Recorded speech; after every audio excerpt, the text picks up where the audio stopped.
Welcome back to Modern Art Blitz. My guest right now is, I've actually shown this artist in different permutations of my galleries over the years.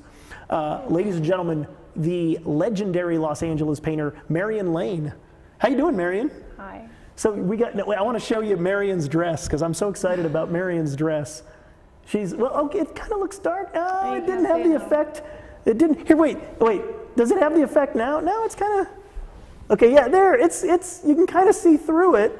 And I don't mean see through it, guys, okay? I mean, it's not really working. It's got a little bit of the working, the green's working. Okay, it's working. Thank you.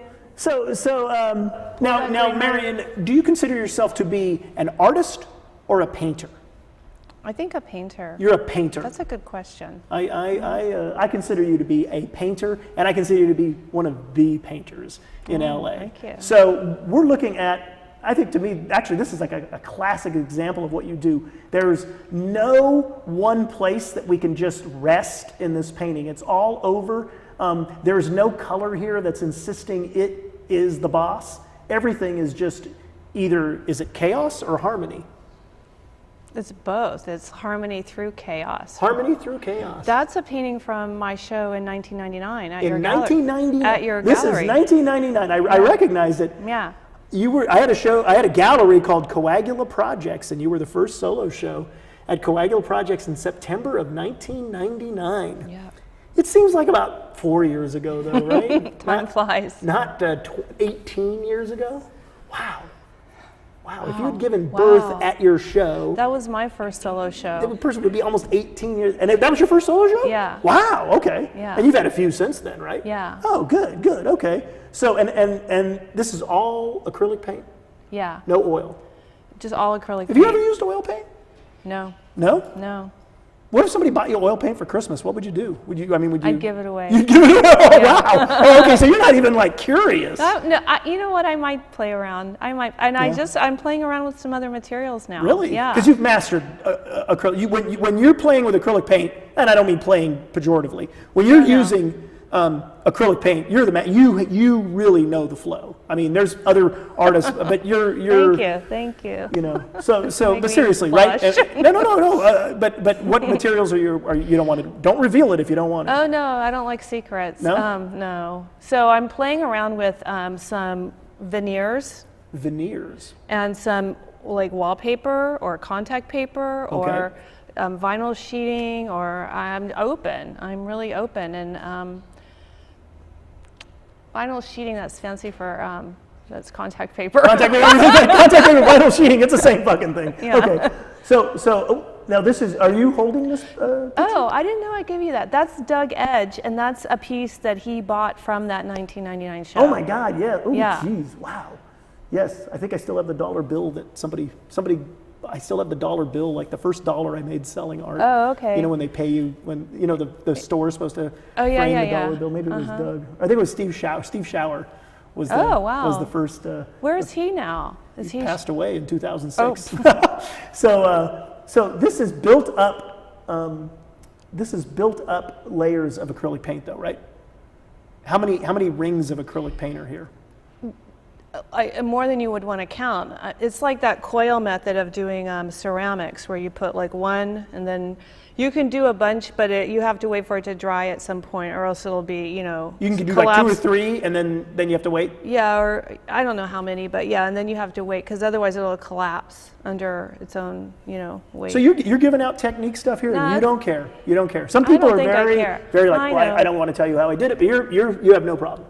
Yeah, I have no problem. Okay. In fact, no, that's all I'll say about that. But no, I'm like, good luck. Because it does look. I hope you have better luck than I did. Yeah. Okay. So and it does look a little like almost ceramic here, but it's very tactile. You know. Yeah. And do people want to? They want to touch your painting. They want to lick your painting. I mean, it's got that candy kind of. It's not really been a problem though. You know, like at galleries or whatnot with people licking them. No, it's not really been a problem. I've seen signs, don't touch the painting, but I've never seen anything, don't lick the art. But you know, that your next show, please don't lick the art. So I don't know, you might want to warn people. That's a good title. That might be a better title for a show than a sign on the wall. Let's keep going, because you've got some great stuff. I am your biggest fan. So, okay, so this is a studio shot, right? Yeah. So we've got the classic artist messy studio wall, but you've got some elegant stuff here, and yet in the elegance there's a complete, universe of chaos, correct? Yeah, so these are really recent pieces. These are 2017, Ooh, and they stuff. are on the vinyl sheeting.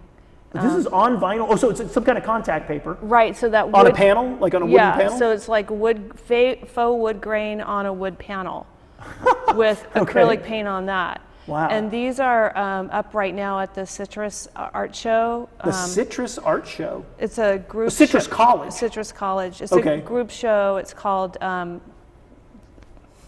You're in a group show at Citrus College. Who curated it? Rochelle Boteo. Rochelle Boteo. I've heard of her. In fact, I think she's been a guest on this very show. Yeah. It's The Only Way Out Is In. It's the title of the show. The title of the show is The Only Way Out Is In. Curated by Rochelle Boteo. And you're one of a few artists in the show? One of six. One of six it's artists. a really great show. And it's like, it's and is the theme kind of abstraction in the show? No, not really. It's There's figurative art too? Well, Julia Schwartz is pretty figurative. Oh yeah. She definitely has some figure ground relationships. But other than that, I think it is abstract. Yeah. What is it about abstraction that attracts you? Well, it hasn't always been abstract. When I first started this technique with the pouring, one of the shapes that kept coming out were birds, and so I did. You did birds? Yeah, I did a lot of birds.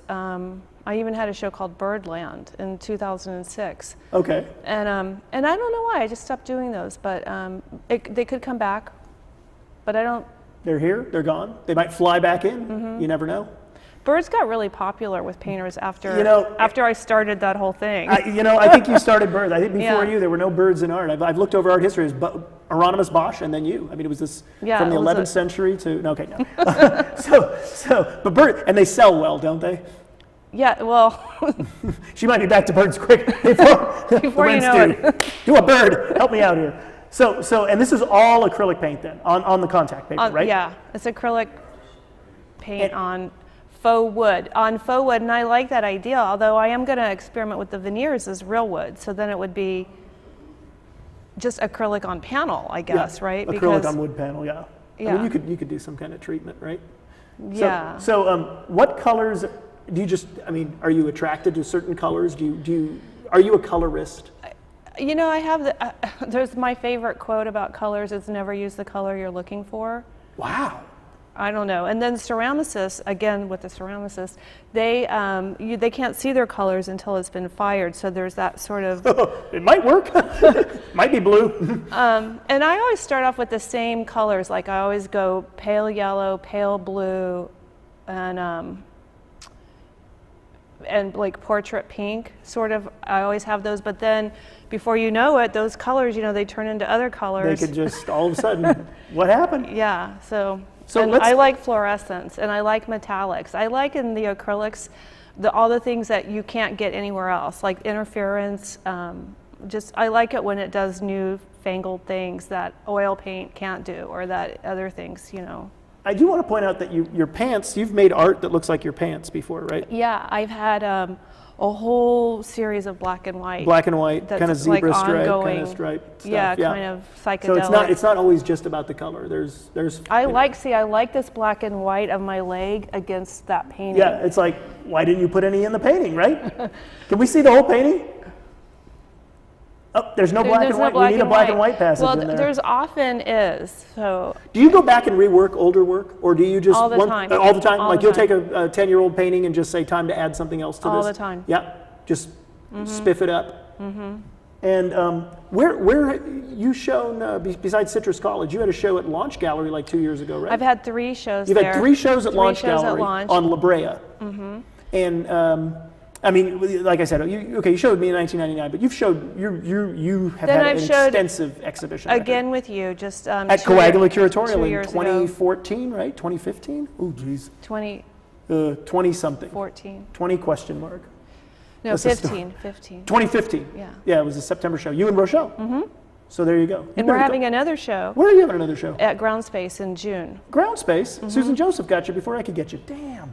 Okay. There you go. Jeez, they love you 1 minute. Next minute, Susan Joseph grabs them. What can you do? Oh, Susan. Ugh.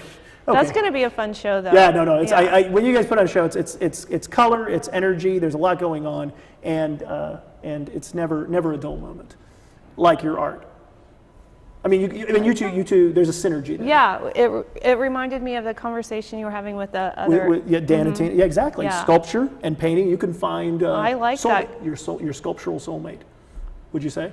Rochelle? Yeah. Yeah. Is Rochelle your definitely. sculptural soulmate? Yeah. Cool. For Do we have sure. more images? We do. Now there's some black and white. Yeah, so Wow, there's wow, black wow. and Oh my white God, right I thought in the that was middle. the couch, and it's not the couch. It's the. Wow. What year is this? I guess 2014. What year was part of it, and what year was the other part of it? Yeah.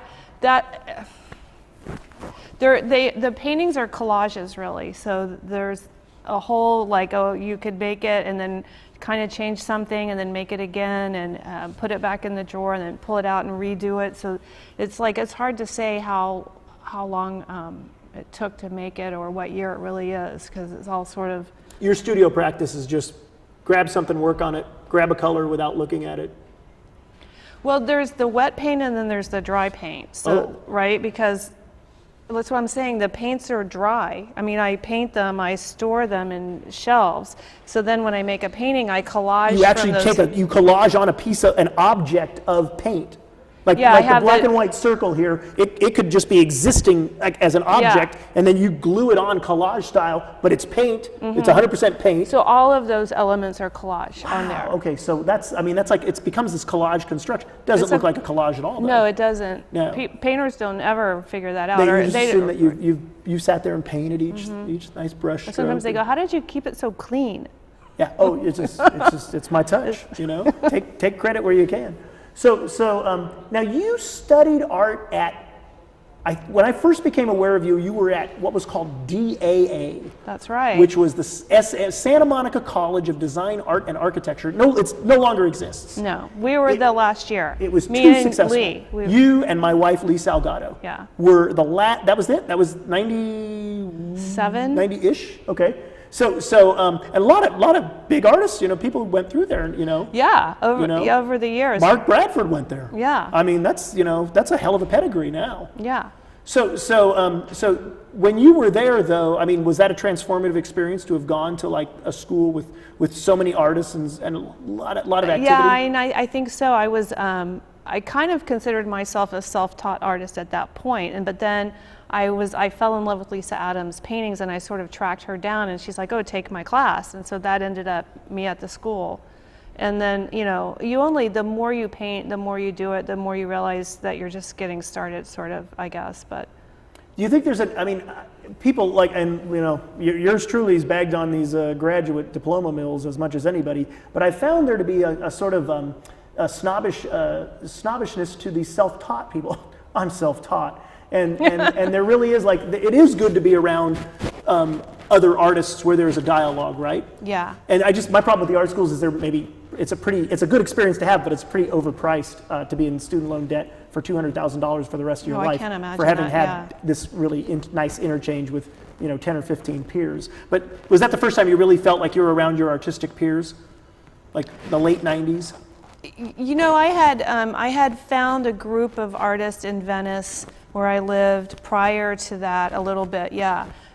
Just hanging out, going to the galleries. I had sort of met a bunch of artists. Venice has changed since then, though. Yeah, hasn't it? I think so. Are there any artists left in Venice? I You don't know? You left Venice. I left Where do you Venice. live now? I live near downtown. Near downtown. Is Yeah. that the name of the neighborhood? Near downtown. It's called Westlake. It's historic. Westlake. Okay. Historic Filipino town. Okay, historic Filipino town. I tell people I live a mile from Disney Hall. That's good, though. Well, and then they're like, that's a weird way to explain where you live. When I had Coagula Projects Gallery, I had the little card I made. It said a mile from Mocha, and it had a little map from the Geffen. yeah. And it would go up Main Street to the brewery where the gallery was. I totally remember that. So now, what are we looking at here? I love when you get this because there's metallics in this one, right? I love the metallics. And see, there's your pale yellow and your portrait pink, and your metallics. It's all there. What else do you need? You know, and some people would say, "How could you do that?" But you did it. You've done it. You've made a successfully composed picture. So, and what year is this? Do you know? That was from my last show at Launch, where 2 years ago? Yeah, or one year ago, 1 year ago? 1.5. Okay, something it was a like great that. show. Thank you. That was one of my favorite shows. Thank you. And that had the wallpaper in it too. Yeah, yeah. you I made just- black you went and white all out. I wallpaper. mean, See, look at this little pant there. See? It's just like part of the wouldn't, that, painting. wouldn't a pink sock look great? Right about See, there in the yeah. painting? Or maybe down here, right? Help me out here. See, we're collaging on video. That's how we do it with paint. So, well, Marion Lane, it has been an honor, a privilege, and a thrill to have you on the Thank show. you. That was fast. Thanks. It was fun. Yeah. We zipped through it. We'll be back right after this. Right after this.